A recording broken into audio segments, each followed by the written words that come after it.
Bismillahirrahmanirrahim. Assalamualaikum warahmatullahi wabarakatuh. Perkenalkan, nama saya Nesia Rahma dengan NIM 230105029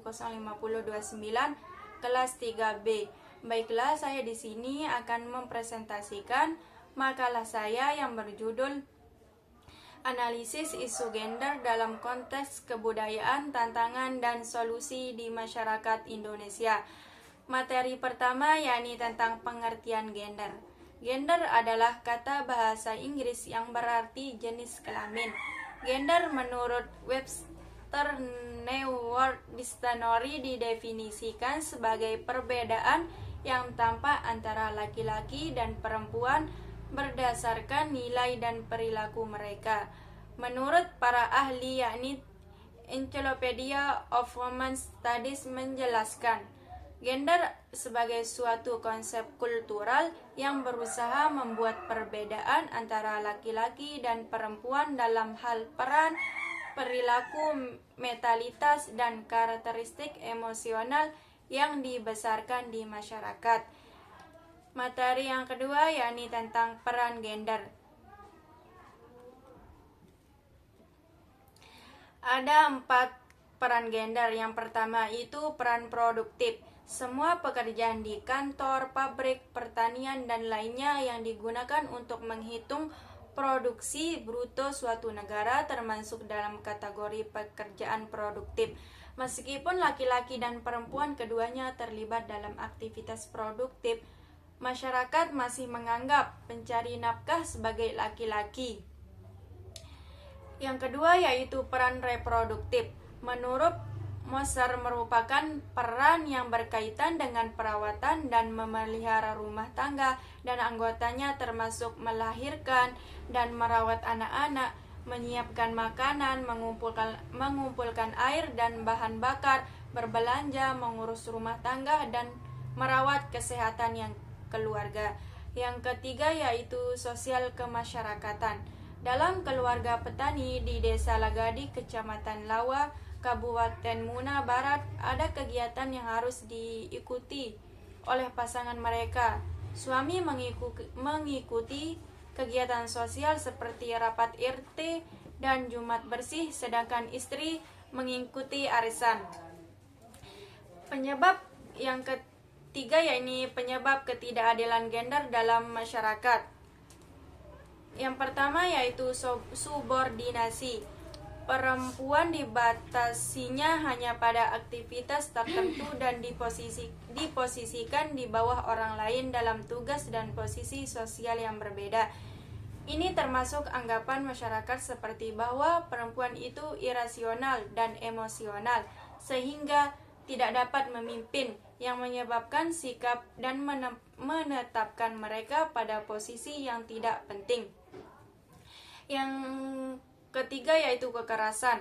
Kekerasan adalah semua jenis perilaku tanpa kata-kata yang dilakukan oleh seseorang terhadap orang lain yang berdampak negatif secara fisik maupun psikologis pada orang tersebut.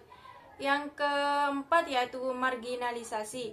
Istilah ini mengacu pada penolakan perempuan, terutama di bidang ekonomi, di mana mereka dianggap bukan tulang punggung keluarga, mendapatkan pendapatan yang lebih rendah dan melakukan pekerjaan rutin dan teknis.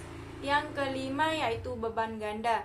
Juga dikenal sebagai beban ganda adalah ketika satu jenis kelamin menerima lebih banyak pekerjaan daripada jenis kelamin lainnya. Menurut para ahli yakni menurut Nurgoho, anggapan masyarakat umum bahwa peran gender perempuan adalah pengelola rumah tangga, menyebabkan banyak perempuan bekerja di rumah lebih lama dan lebih banyak dibandingkan kaum laki-laki.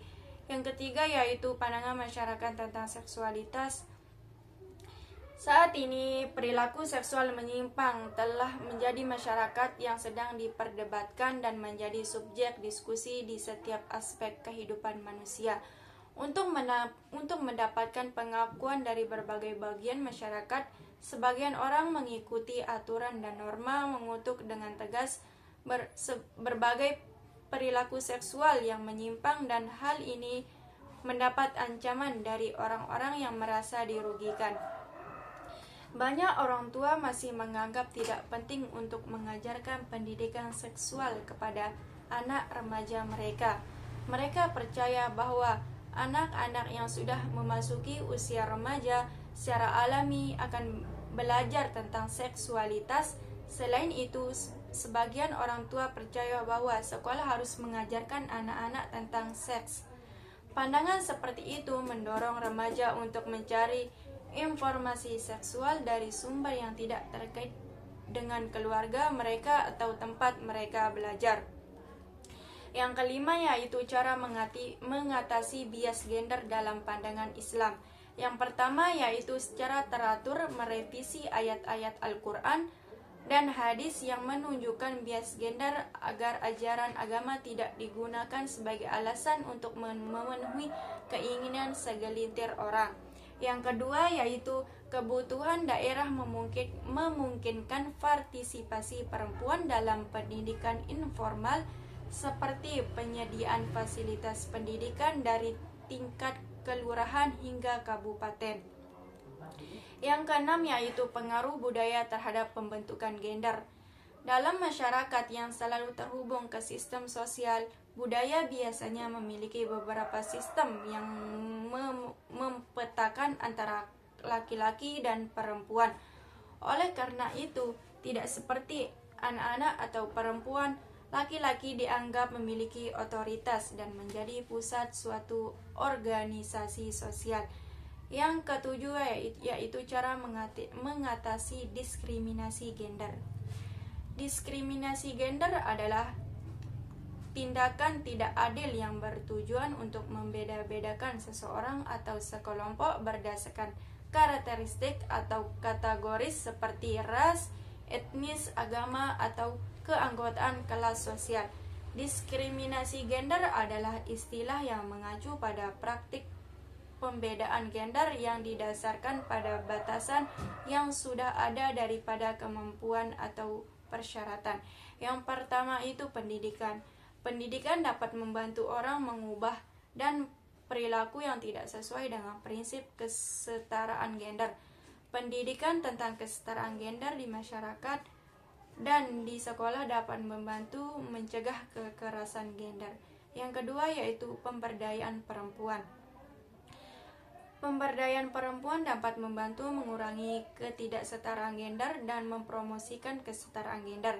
Hal ini dapat mencakup program yang memfasilitasi akses ke pendidikan, pekerjaan dan layanan kesehatan, serta pelatihan dan dukungan yang bertujuan untuk meningkatkan kemampuan dan keterampilan persyaratan. Yang kedelapan yaitu perbedaan seksualitas dan gender. Seksualitas adalah hubungan antara laki-laki dan perempuan yang tidak terbatas pada fisik, tetapi juga tindakan yang melibatkan kepuasan, sensasi, keintiman, rasa cinta, saling menjaga, dan ketergantungan satu sama lain. Peran seksual laki-laki dan perempuan diatur oleh seksualitas. Gender dan seksual adalah proses penting yang memengaruhi perilaku seksual dan risiko terhadap kesehatan dan kesejahteraan.